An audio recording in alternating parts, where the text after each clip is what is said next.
life is all we have. So live today like it's gonna be your last. Yeah, I'm coming to cause trouble. Oh yeah, no. You make money, I make double. Oh yeah. Turn me up, turn me louder. Louder, girl. I know you don't know the song.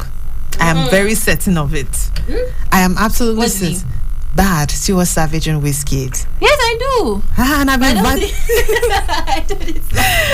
But you don't know the lyrics. It's not one of your favorite go-to songs. Yeah. Aha, that's why now.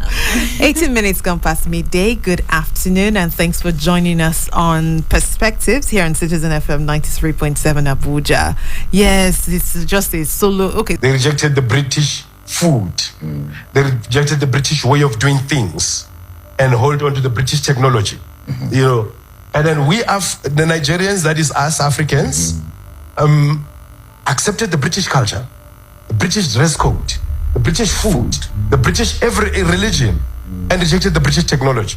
Now that is where the Indians are the most advanced. They don't need to speak English to make a cell phone. Yeah, but me and you are colonized to believe that the more you speak a better English, you can clean it. You are intelligent. But a perfect English is not a mark of intelligence. A mark of linguistic ability. You are able to speak. I speak 14 languages. I speak Swahili. I speak Spedi. I speak Xhosa, your language. I speak 14 languages. You understand? It doesn't necessarily make me intelligent. It makes me a linguistic. But we were colonized to believe that because you speak a perfect English, therefore you are intelligent. But how many perfect English speakers among us invented anything?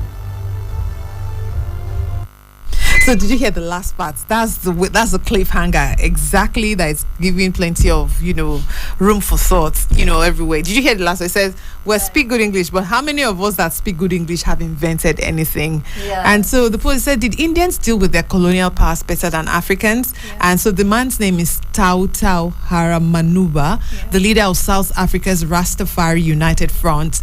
He seems to think so. He claims we are still stuck trying to conform to British ideals and culture, whereas the Indians just kept what served them better. Yeah, I mean, choose what their languages in their different regions, and they're okay with it. Exactly. And they're building from that. And the technology, the top CEOs in the world are Indians. Google Indian, Apple Indians. The economy is growing. I know they have one of the biggest populations in the world. After China, it's India that has been. Their populations are in billions. Sure, we are still 200 million, which is definitely going to double by 2050. So, but I found this conversation very, very, very poignant. And so, is this part? I want to say thank you to Patrick for yesterday. It was a bit hurried. We ran off, the show because we had a couple of glitches. So, but apologies about that. And so, while we're discussing this, if we have a couple of other stories and videos that we're going to play in the course of the show, if there's anyone that catches your eye, you want to send us comments or you want to contribute to the conversation, just send us a message via WhatsApp on 0818 22 22 205 0818 22 22 206. So as this so I want to relate this to Perspective, since it's a women platform. You know how this culture thing affects women the most, because we seem to be the ones that want to borrow from Western culture. We're the ones that wear straight, different hairstyles. I want to wear foreign hair. We are the ones that carve our eyebrow like the goddesses of, Now that it's trending, we have microblading, so it's not just carving. Hey, which one is microblading? We would like to tattoo our brows, like make it look permanently, looks natural. Even if you wake up, you don't even have to draw your brows. You could just step out like that. So do you have to take off the hair there, or is it's more like tattooing the ink on your skin to form like a brow shape, and then it's just so you just shave out the hair, and so when it grows over out of the tattoo, so you just maintain it. But this thing was raining some years ago. Do you remember? Yes. But it looks horrible those days. It used to be green or one funny color. Yeah, different colors. But now it's like more. They've perfected it. Yeah, it's perfected. So you see that African women are the ones that have. Oh, is it a personality disorder or identity disorder? Because we want to have the African. What do we want that is African that we even want to own? Because everything that we want to have bomb like our Brazilian sisters, Yes. We want to have Indian hair, long hair. We want to have long lashes by our fellow. We want to have plump lips, hair. Yes. We want to have Pointed cat nose. eyes. Exactly. That's why you go and do rhinoplasty. I want to have pointed nose. My goodness, you even know the name of the surgery. So you are 10 steps ahead of me. Like that's what girls are not into. Like I want to look like Western people. So African women, we are at the crux of it. We don't want anything African. We don't even want to keep our natural hair anymore. As in, what's wrong with our M nose? Someone says our nose look like the letter M. Me, for a long time, they've called me double barrel, as in my thumbs can fit in my nostrils.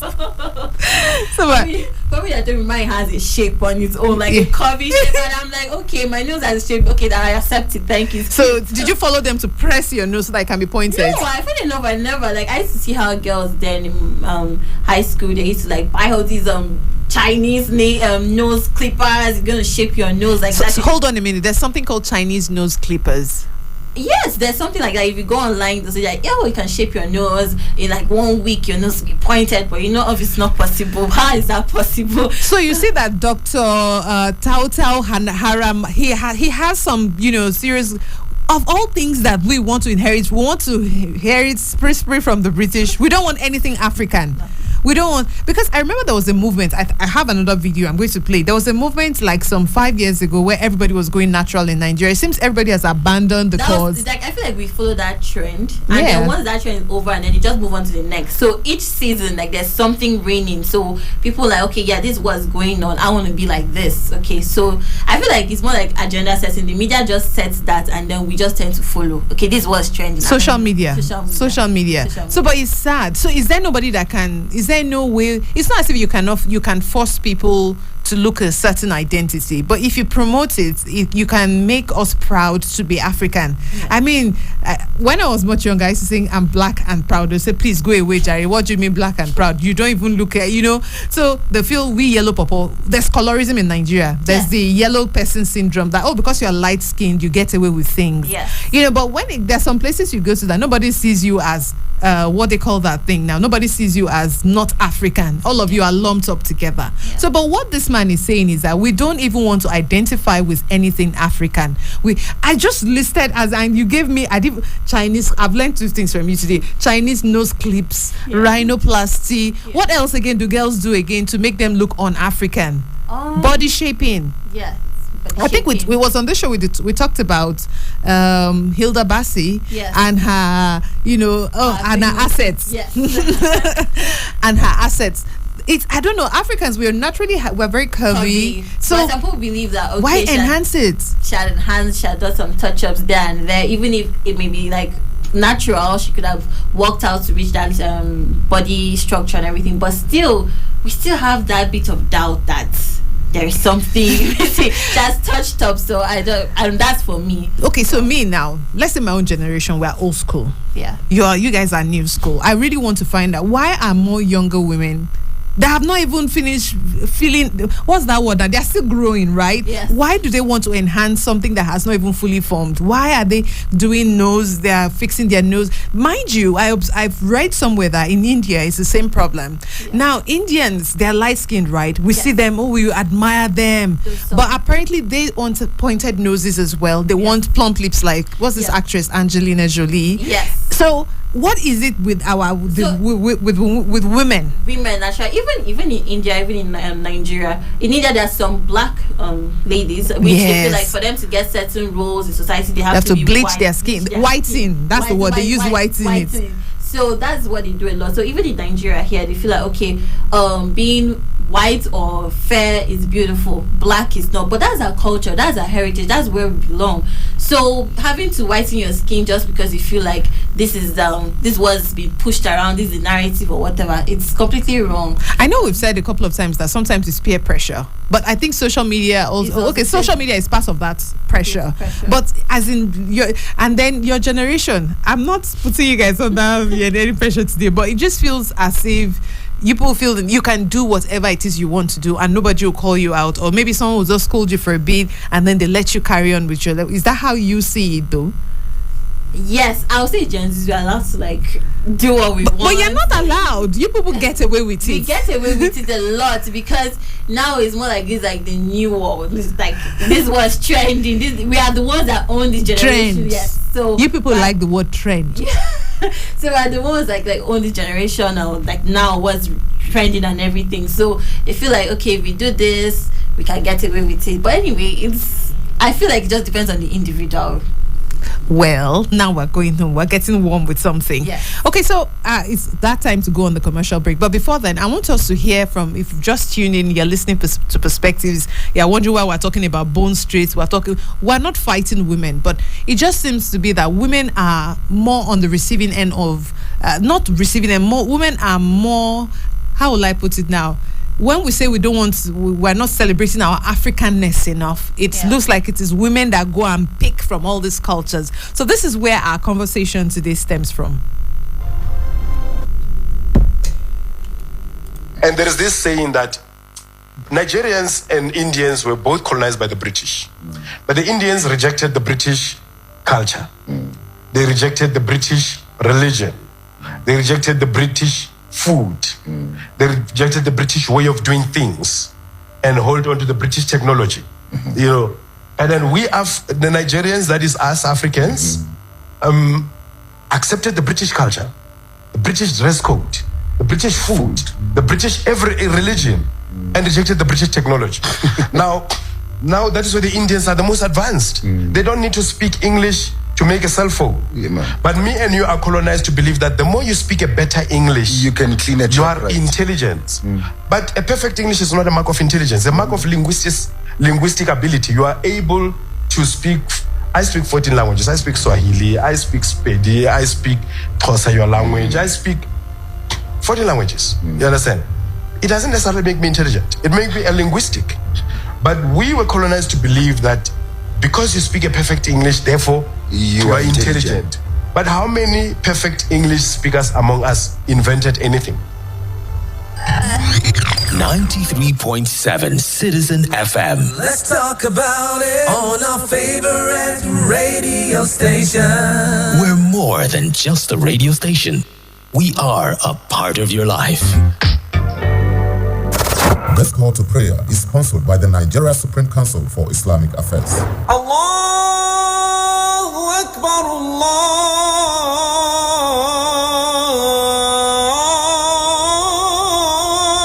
Akbar. Ashhadu an la ilaha illallah.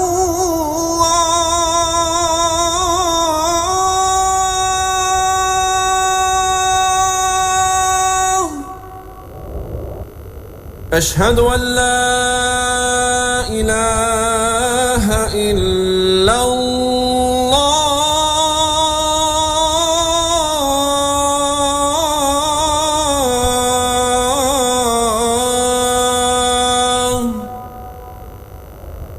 أشهد أن محمدا رسول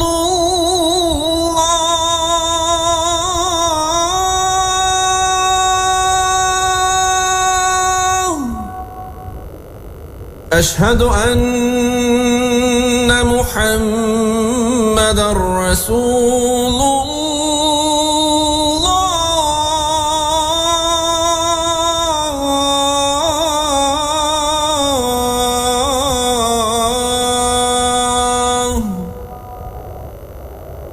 حي على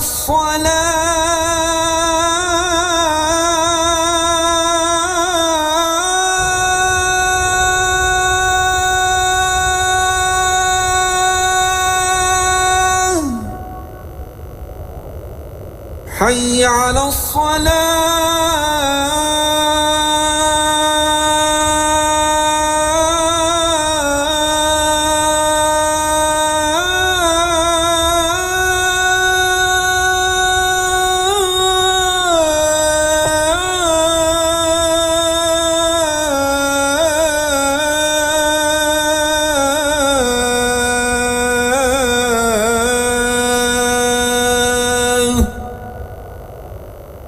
حي على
إلا الله.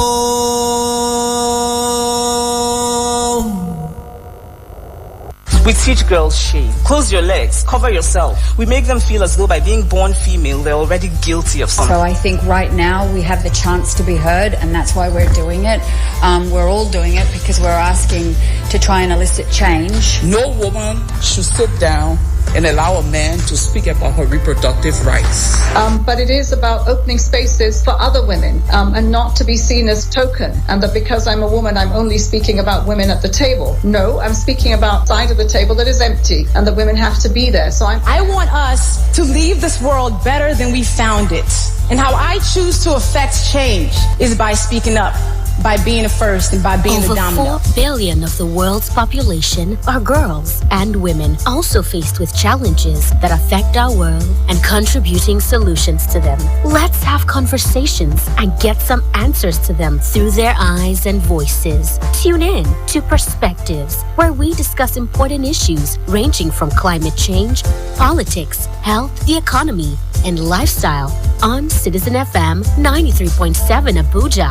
Weekdays from midday. Perspectives. Conversations that matter. Yeah, I'm coming to cause trouble. Oh, yeah. You don't like me, unfollow. Oh, yeah. You can't talk about my hustle. Oh, no. You make money, I make double. Oh, yeah. Turn me up, turn me louder. Louder, gun. Reminds me of. So I now I think I figured out why I like this particular line in this song. It reminds me of, do you know Tasha? Is it Tasha Cobbs with Nicki Minaj? Yeah, that was I'm getting ready to see something I've never seen. Is it Tasha Cobbs? Tasha Cobbs actually had a single with Nicki Minaj. Yes. So you don't even know this song. I can't remember the name, but I listened to it once or twice then when it came out. Oh my goodness, now I'm ancient. Yeah, so it's one of the lines in the song was Nicki Minaj saying that she got deals commercials for Pepsi, that every time you try to pull me down, God, elevated me up. So it's the same thing Tiwa was saying, that you make money, I make double, like sort of, Yeah. Anyway, so Queen Tiwa, I salute. 37 minutes gone past midday. Welcome to Perspectives this afternoon. It's just Jess and I. And we're wondering why our African sisters prefer, there's a lot of preference for everything on everything that is not African.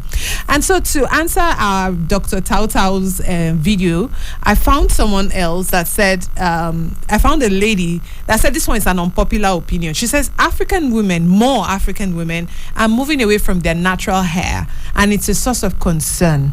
And then, she went on to talk about relaxers. And I think it was here we talked about, I haven't seen a relaxer. Your hair is permed. Yes. It's permed. How do you see it? Do you do it? How often do you do it? Oh, actually, I've been on natural hair for the past 7 years. So I just permed my hair like last year, so it's not like yearly.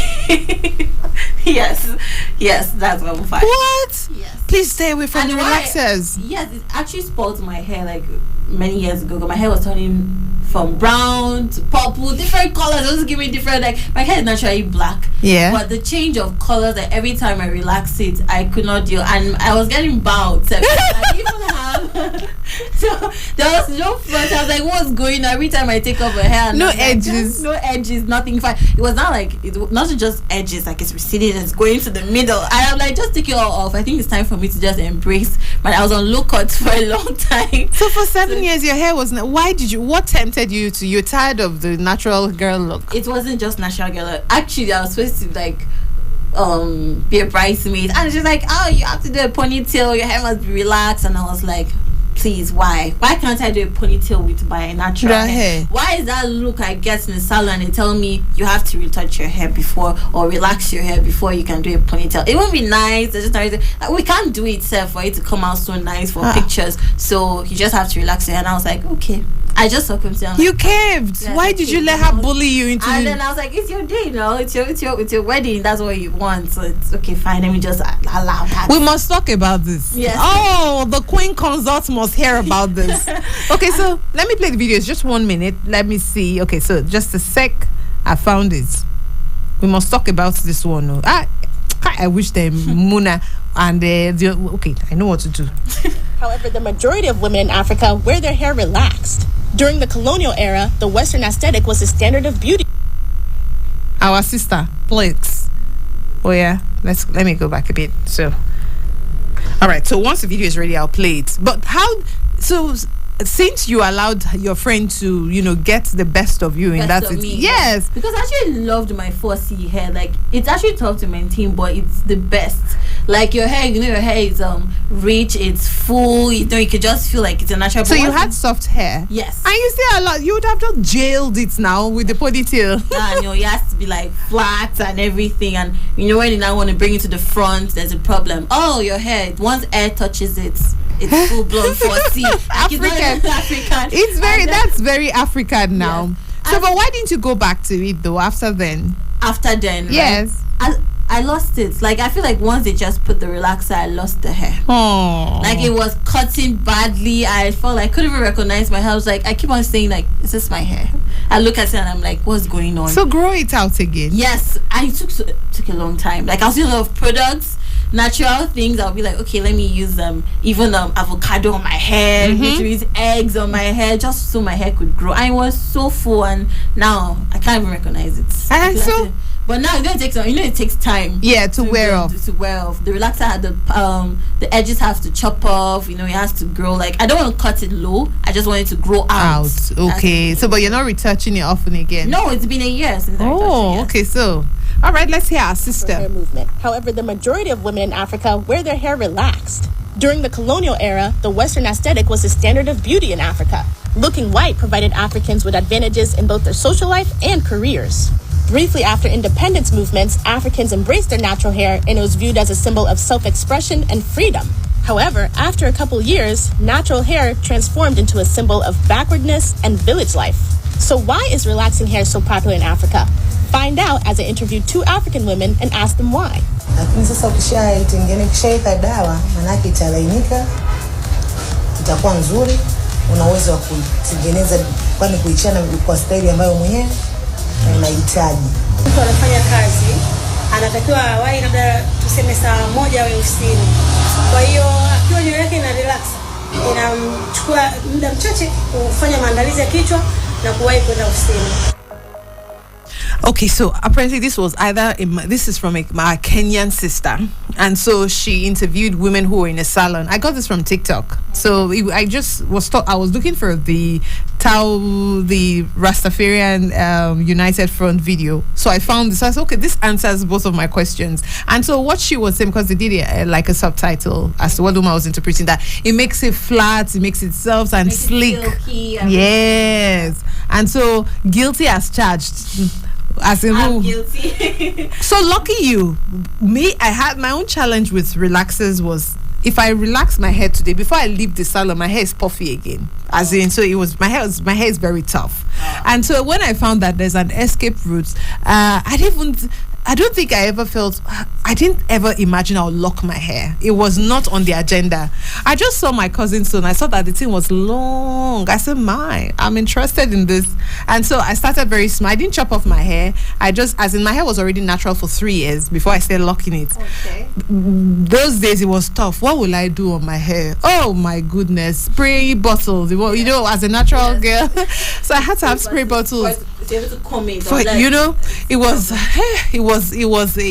was very tough at that time. So what I did was, let me start small. I'll twist it out like the way Muna wears her hair, for a while. But it was not working. So when I found that this lock thing is permanent, I forget that there's something on my hair. So what I just do is oil it, moisturize it, we're good to go. And I don't relock so many times in a year. So, but I've heard a lock is not professional. It does not make you look good. We have a call. Okay. Hello, good afternoon. Hello. Good afternoon. Good afternoon. Okay, my name is Patrick. Patrick, I'm delighted to have you calling this afternoon. I'm very curious as to what you're going to say about what we're talking about, but please go on. Yeah, welcome to your colleague. Jess? Her name is Just Jess. Jessie. Just Jessie. Yes. Jess. Yes, Patrick, we're listening. What kind of name is that? Jessica. Jessica. Yes. Jessica. All right. your topic. Yes. Interesting voice notes. Like the first one that the man, he said a lot. Yes. And the interview that lady granted to, she said a lot. Yeah. But me, I want to look it at this way. I think we should not be quick to judge. Okay. I think the word global village. Yeah. Even the that rejected the religion of the Western religion. Religion. We see that even people who are in the Western world now are even practicing the Indian religion. True. Buddhism. So I think maybe then, due to their own belief, that was why they felt that at that part. Yeah. And again, it's an individual thing to develop yourself. It's an individual thing. True. India's made a conscious effort that they want to develop themselves by themselves. Yes. So, like we Nigerians now, who were colonized by this British, yes. If at all we make our own conscious decision that we want to develop ourselves, yes. we could have done it. Yes. I think it's not about the English. Okay, so what he was saying is that we are speaking so much English, but what are we inventing? Unlike the Indians that did not take English, and yet their technology, they're at the top of the game in the world right now. Yes. I understand where he's coming from. Yes. But even the Indians who are manufacturing things, yes. Before they sell these things abroad, they need English. True. Even Chinese.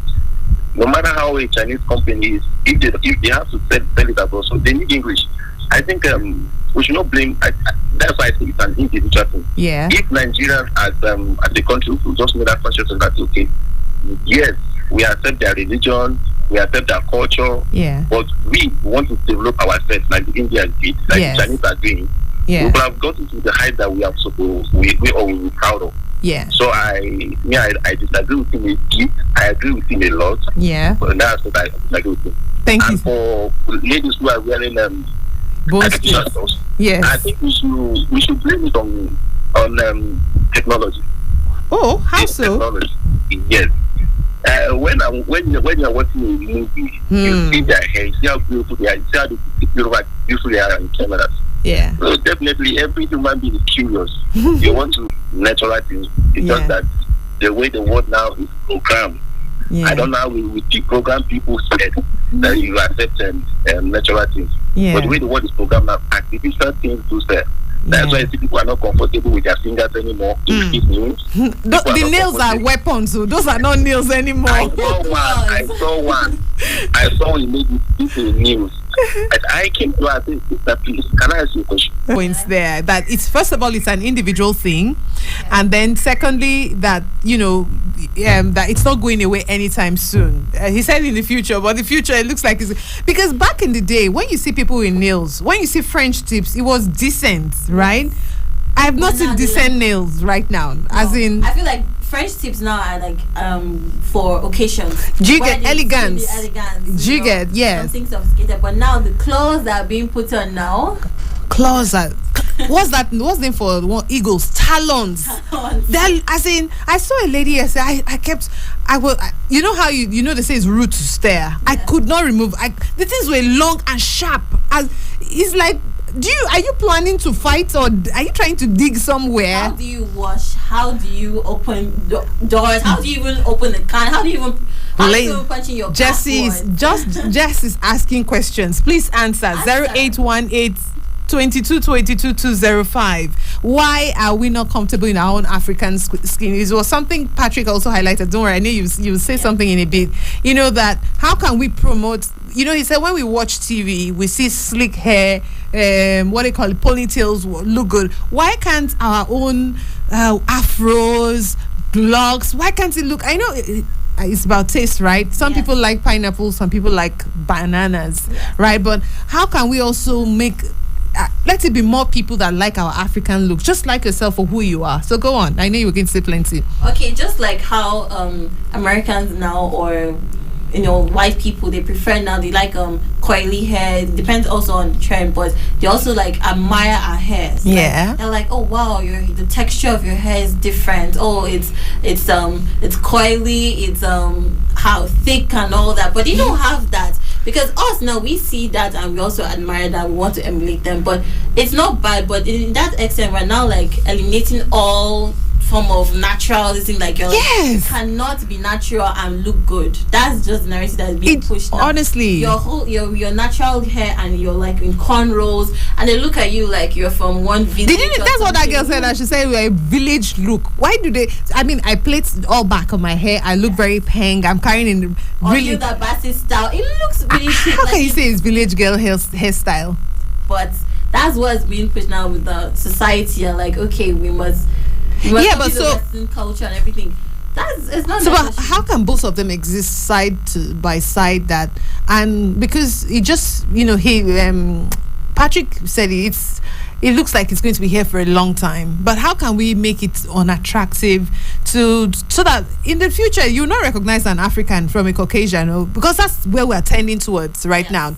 It's not rare to see, because we live here in this part of the world, but the world has become such a global place that you see Africans everywhere now. Everybody's wearing wigs. And so you cannot tell, is she Guyanese? Is she from Barbados? No, serious. Our very Kenyan, our very Ghanaian, Nigerian look is fading because people want to whiten their skin. They want hips, funny looking hips. It's funny. You can place a bottle on it. It's weird. It doesn't match the size. It does not. The ratio.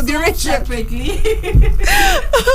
0818-222205. It's not World African Heritage Day, but it's a great place to have that conversation. That when you're talking about how westernized we have become in Africa, women are the center of it. I don't really see men, because a few men, uses spotting waves on their hair.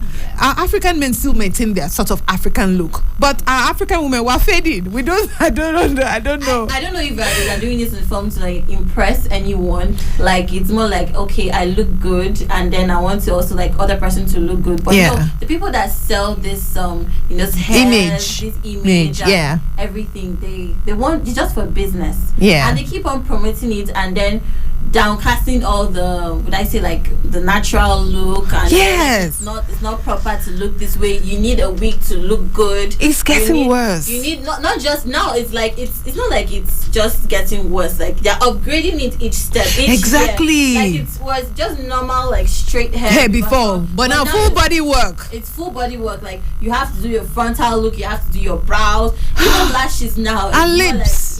And lips. And now we have Botox. Mean like. Now, if a wrinkle comes out on your face, when you smile, there's certain like lines that horrible come out on your face, especially your forehead. So because of that, they feel like they're insecurity and they're not comfortable. Okay, I smile and then there's a line that's not supposed to be there. So they start looking like plastics because you're not human anymore. Honestly, if your face can't move when you smile, and then you're supposed to have that perfect spot on look. So they go and put Botox in their faces. When they smile, it looks terrible.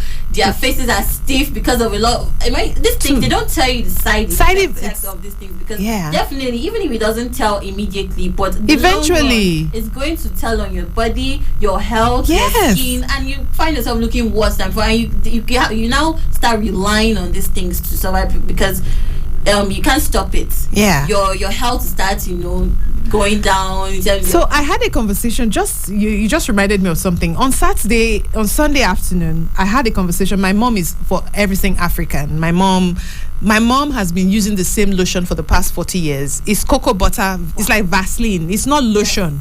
It's just Vaseline, like our shea butter, but it's a cocoa butter version. And so she says, that you're looking nice. I say, I spend a lot of time in the studio indoors. I don't go out often. So we got talking about conversation. I said, it's one of the things I respect Rihanna for. Rihanna is from Barbados, right? Yes, she's from, and she created a product for Africans. And so my mom now said, did I see the interview of this lady called Iman? She's one of the early African models, way before Naomi Campbell. She was married to the British musician David Bowie. So her name were models in the 60s and 70s. They didn't have powders, they didn't have all this makeup that suited their own face, which is why they always look jarring. You see a black woman with white face, very odd looking makeup.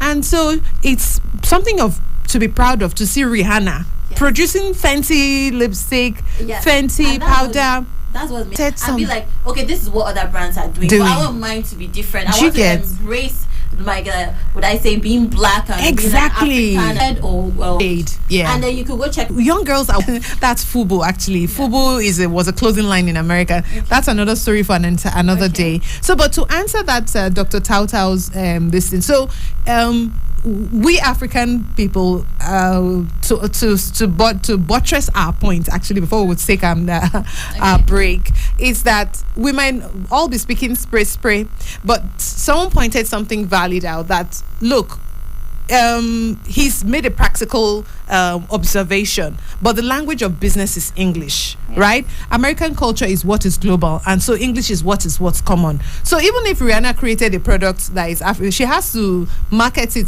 globally, right? Yes. So that it's acceptable to all girls, because a black girl in America is a black, is the same black girl that we have. It's the same skin color, right? The same skin tone. Yes. And so I like that we are not there yet, but I like that we're having those conversations. Yes. So if the Toke Makinwas, the Nancy Osimes, the Kim Kardashians of this world want to panel beats, we are glad that we have the Rihannas, we have the Imans who also counter it to balance, right? Yes. So it's a great place to say we're wrapping up today. We have to read the news at the top of the hour. I hope you learned a thing or two. I hope you can spread the word to your sisters, your friends all around that, it's good to stay, be comfortable in your own skin. You're beautiful the way you are. The way you are. Yeah. So who knows what toenails will look like in the future? Like Patrick has said, it's not anytime soon. So we'll just, keep chipping the right words, hearing the right things and listening to the inspiring people. Thank you, Jess. I had a great time.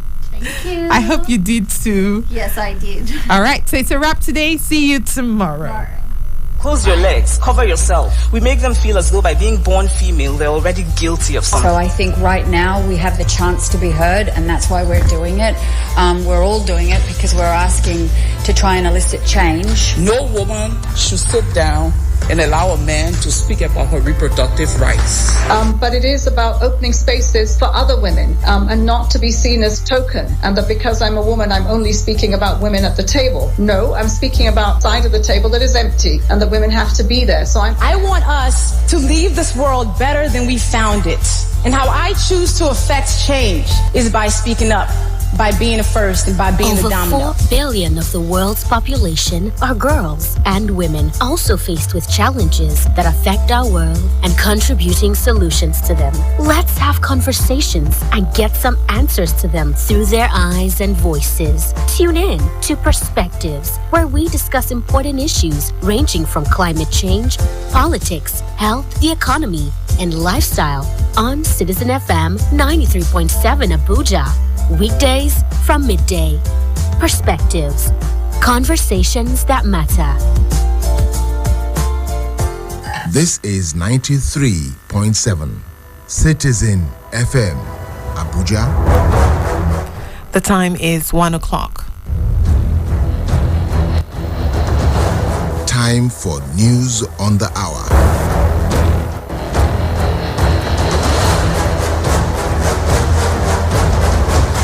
Good afternoon. Thanks for staying with us here on Citizen FM 93.7 Abuja. This is the news on the hour. The House of Representatives has urged President Bola Tinubu to constitute a high-level presidential committee to undertake a holistic review of the process of the Nigerian Air Project. Representative Nolim Naji, Chairman Committee on Aviation, said this in Abuja after careful evaluation of the issues of Nigerian Air. He said the committee is totally dissatisfied with the actions of the former Minister of Aviation in going ahead to flag off operations on Nigerian Air in spite of a standing court injunction against such. He said this was also without any provision for sustaining the operations of the airline. He said a careful review of the process indicates the exercise to be highly opaque, shrouded in secrecy, shoddy, and capable of ridiculing and tarnishing the image of Nigeria before the international community. Against the Islamic State group, IS, and Arab world's relations with Israel. His trip comes at a time of quickly shifting alliances in the Middle East, centered around a China-brokered rapprochement in March between regional heavyweights Saudi Arabia and Iran. And that's the news on the hour. Thanks for listening. Good afternoon.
can I do if you're not the fair?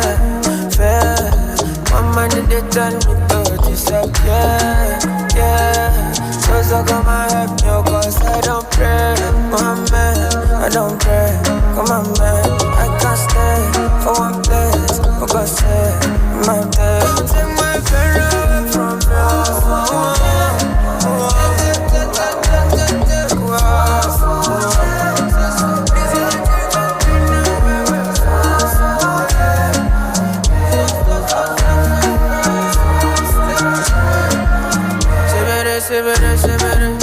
They are talking so what the no got me? See you for what's I put up my ass, then shut my hand, just good. I cry, I'm sure, got my red love. Leave me, I don't pray, Mohammed, I don't pray. Come on, babe, I can't stay for one place. Go say my babe, come and teach me.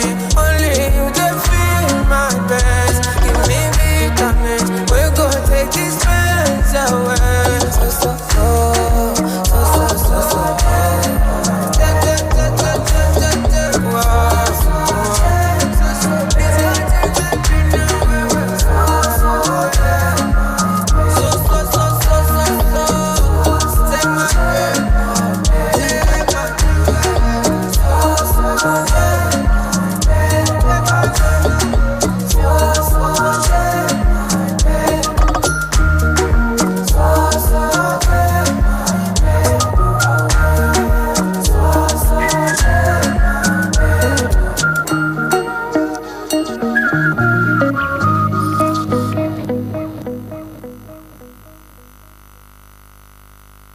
So get out of my house. How we no get out? He go hard you. If you make a 10 slap me, something go scatter in the wind.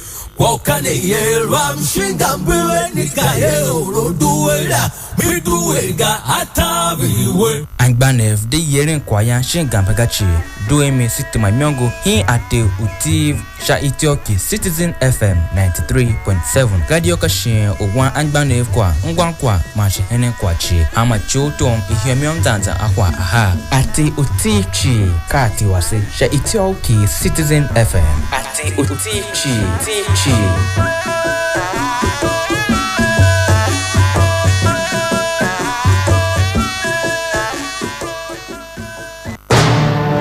This is our journey.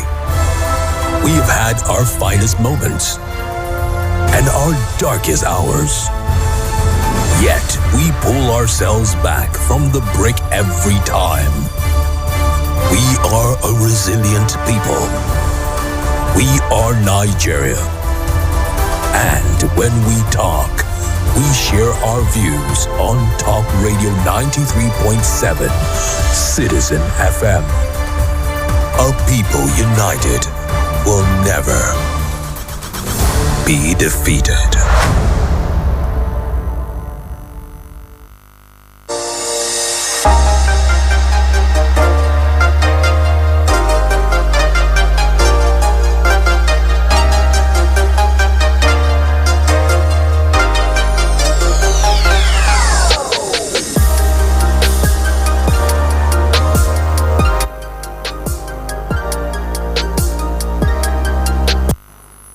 Hello and welcome to Tech Talk with Mina.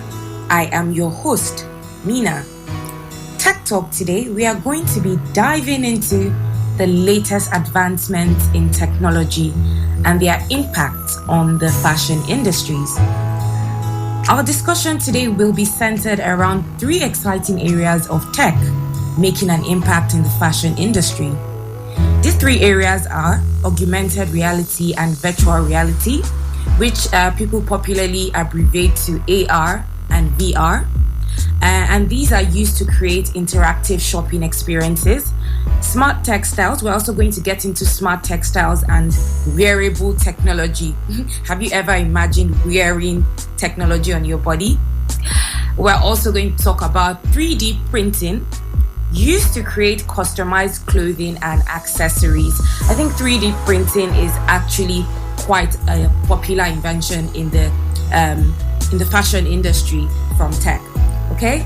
On the program today, I have with me a very, very exciting guest, Uche of No Tag Fashion, a sustainable fashion brand based in Abuja.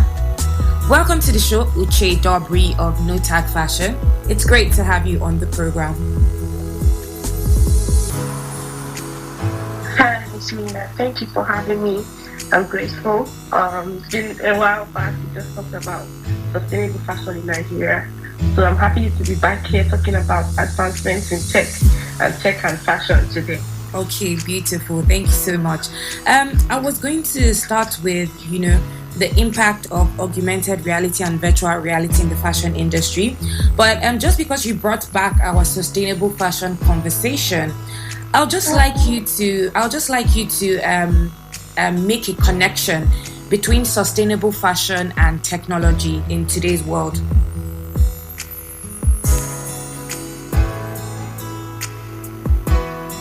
Okay, so we know that sustainable fashion is fashion that is meant to be eco-friendly, preventing waste, and also giving dignity of labor and ethical work practices to the people, members of the fashion industry. However, you can see technology playing a huge role because basically technology is made for the improvement and innovative experience on the way we already do things. So technology is there to help us advance from the way we do things to better ways of doing things. I would say that when it comes to technology and fashion, that technology helps to reduce that waste in fashion. So with technology, which we'll get into, you have more realistic and a further reach in ways of like clients assessments, having client consultations, measurements taking. The whole working experience becomes so much more easier, and even the process of creation and versatility of one particular outfit now becomes less impactful on the ecosystem and more about how versatile it can be for the user without having to kind of take up too much space, if that makes any sense. So I must say that with technology and sustainable fashion, technology is one of the keys that would enable sustainable fashion to really be sustainable and to expand as it should in both ways of producing and ways of consuming fashion accessories and items. All right, thank you very much for that in-depth explanation into the connection between sustainable fashion and technology in today's world. Okay, let's get into why we are here today. First, let's talk about the impact of augmented reality and virtual reality in the fashion industry. Please, can you give us a bit more insight into that, how AR and VR plays a role in the fashion industry today, especially when it comes to shopping experiences, because we did see a lot of these during the COVID lockdown. Exactly, yes. I was just about to say that most of the reasons for technological advancements in fashion are to help deliver faster to the market, to innovate product designs, and to automate supply chain process. So basically, people are looking to technology as a means of cutting out cost of production and the stress of producing, while still giving their consumer base or their market the same or even better shopping marketing experience without much contact. Without much contact. So during the times of COVID, most businesses that were locked online, that did not have automated supply chain, and that could not cross out of the box of physical business merchandise, where many of them had issues having any capital or income for their businesses, especially fashion, because fashion we now saw was not as essential as food, healthcare, water, and all those other basic needs. Because people were in their homes, most people would even fall into routines of wearing the same outfit 3 times at a go in 3 days. because they felt I wasn't going anywhere, I wasn't doing much exercise. I take a shower, I wear this fit, stay home, work, surf the nets, take another shower. So a lot of fashion businesses, they dealt a huge blow during that COVID period.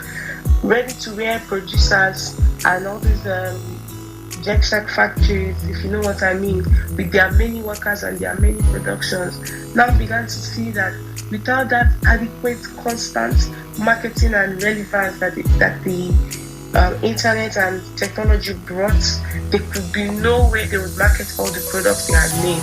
So they had to become more innovative. We had the instance of brands having virtual reality fashion shows.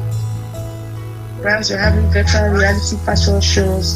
We had the instance of brands having using 3D printers to make clothes on models, clothes that melted away, like you understand, that were easily dilutable. So we just saw a new style to fashion, a way of entertaining and retaining the clients and the consumer base without much. People were fast about being innovative about technology and fashion, and we see how that has trickled today now back into an active commercial world. Okay, I want us to talk about people who have started shopping with the use of augmented reality and virtual reality. Trying on clothes, accessories, without necessarily being there. Can you give us more insight into this practice?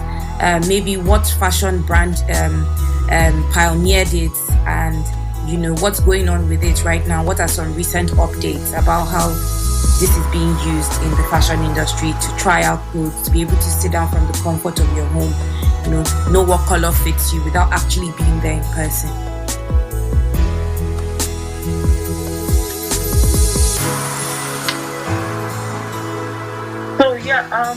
When it comes to the augmented reality and virtual reality, I must say that already many, if not most of the people who have internet and access to media on their phone already engage in virtual reality. Because unlike augmented reality, virtual reality does not require that